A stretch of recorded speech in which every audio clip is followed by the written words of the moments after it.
Finalmente, senhor Thomas Tuchel, finalmente, senhorita Inglaterra, vocês desencantaram. 5-0 fora alguns passos de baile contra a Sérvia fora de casa, um adversário decente, né? Nesse grupo da Inglaterra, que é um grupo bastante mel na chupeta, vai, para se classificar para a Copa do Mundo. Ao lado de, Sérvia, Letônia, Albânia e Andorra, a Sérvia é um dos adversários mais complicados. Nesse momento, inclusive, está apenas na terceira colocação desse grupo. A Albânia está na segunda colocação com 8 pontos, a Sérvia está com 7.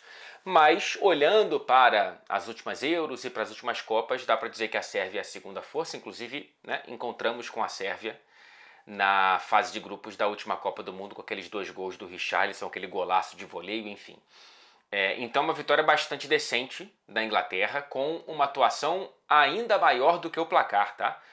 O 5-0 poderia ter sido mais. Foram 24 chutes a gol da Inglaterra contra apenas 7 chutes da Sérvia, 70% de posse de bola e uma atuação muito mais fluida do que aquela vitória modorrenta do sábado contra Andorra, que eu vim aqui reclamar e exigir da Inglaterra algo melhor, né? Assim, mas quem conhece um pouquinho do Thomas Tuchel lembra que as equipes dele, e principalmente o Chelsea, que foi quem eu acompanhei mais de perto,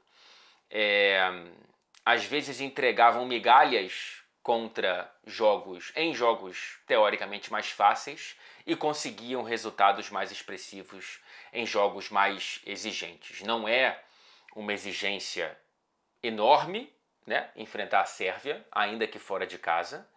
Não é a exigência que a Inglaterra tem que se balizar, né? A Inglaterra, para conseguir o tão sonhado sonho que é repetir o título da Copa do Mundo e voltar para uma final de Copa, o que não acontece desde o último título em 66, a Inglaterra precisa enfrentar seleções de um nível maior e passar nesses testes, porém, isso não veio muito nesse ciclo, né? A Inglaterra jogou, depois da Eurocopa, a Inglaterra jogou a segunda divisão da Nations League, porque foi mal, evidentemente, na edição anterior. E esse grupo, como eu já trouxe aqui, não tem grandes adversários. Na próxima data FIFA, além de um jogo contra a Letônia, para muito provavelmente garantir vaga matemática na Copa, o que virá, evidentemente, são 100% de aproveitamento, 4 vitórias em 4 jogos, 12 gols marcados, nenhum sofrido. A Inglaterra tem um amistoso marcado contra o País de Gales. Aí vai ter que ver se em março consegue marcar amistosos um pouco mais decentes, mas aí já está na beira da Copa do Mundo, faltam 6 jogos, né, para a Inglaterra de Thomas Tuchel chegar na Copa, e atuações como essa são mais importantes para que o time dê liga do que jogar para o gasto, como foi contra Andorra.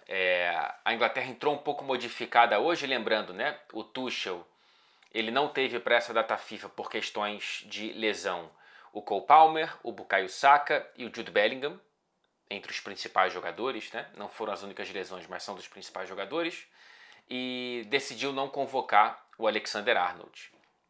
Então, contra a Sérvia, ele entrou em campo o Pickford no gol, o Tino Livramento do Newcastle na lateral esquerda, o Reece James do Chelsea na lateral direita, a dupla de zaga com o Konsa do Aston Villa e o Guerri do Crystal Palace, ambos saíram com gol. O Guerri ainda saiu com uma assistência além do gol.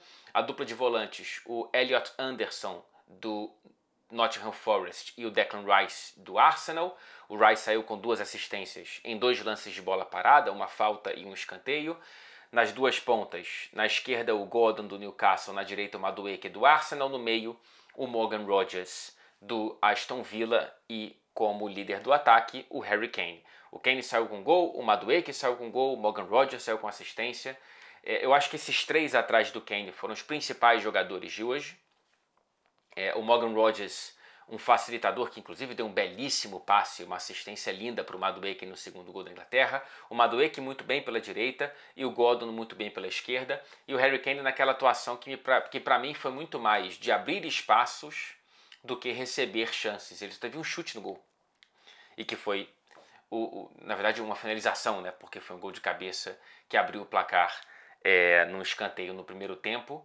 Não teve tanta participação assim, mais toques do que contra a Andorra, foram 12 toques na bola, inclusive o Kane foi cobrado um pouco na entrevista coletiva de véspera dessa partida contra a Sérvia.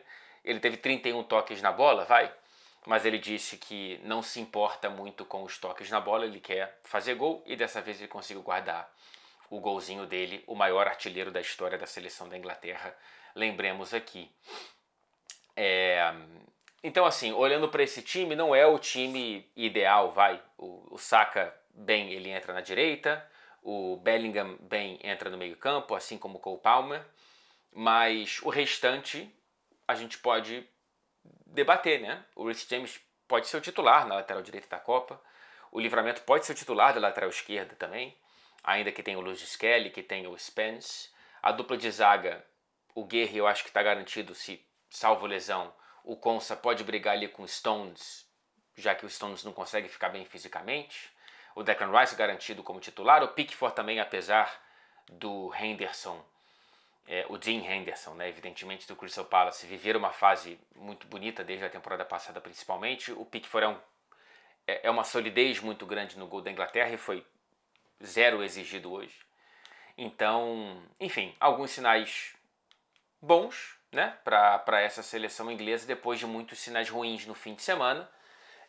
Não é para começar a cantar na rua It's Coming Home, né, se tiver algum inglês me assistindo, que não vai ter, mas, enfim, pelo menos a gente tem alguma coisa aí para se apegar dessa Inglaterra, colocando algo da teoria muito boa, né, de muitos bons jogadores, na prática. Vamos ver na próxima data FIFA. E principalmente estou ansioso para a data FIFA de março para ver se a Inglaterra consegue marcar amistosos mais interessantes. Se quiser marcar de novo um contra o Brasil, vai ser um prazer ganhar da Inglaterra em Wembley mais uma vez com o gol do Hendrick, se possível. Parece uma realidade muito mais distante nesse momento, mas enfim. É isso. Vários destaques dessa seleção da Inglaterra, senhorita e senhorito, estarão em campo na próxima semana. Falta uma semana para o retorno da Liga dos Campeões, então vem para HBO Max, vem para TNT Esportes, porque teremos a Liga dos Campeões de volta com vários clubes ingleses, 6, e vários jogadores ingleses. Nesses clubes ingleses não somente. Impossível não ver, tá? A Liga dos Campeões está de volta. Falta pouco.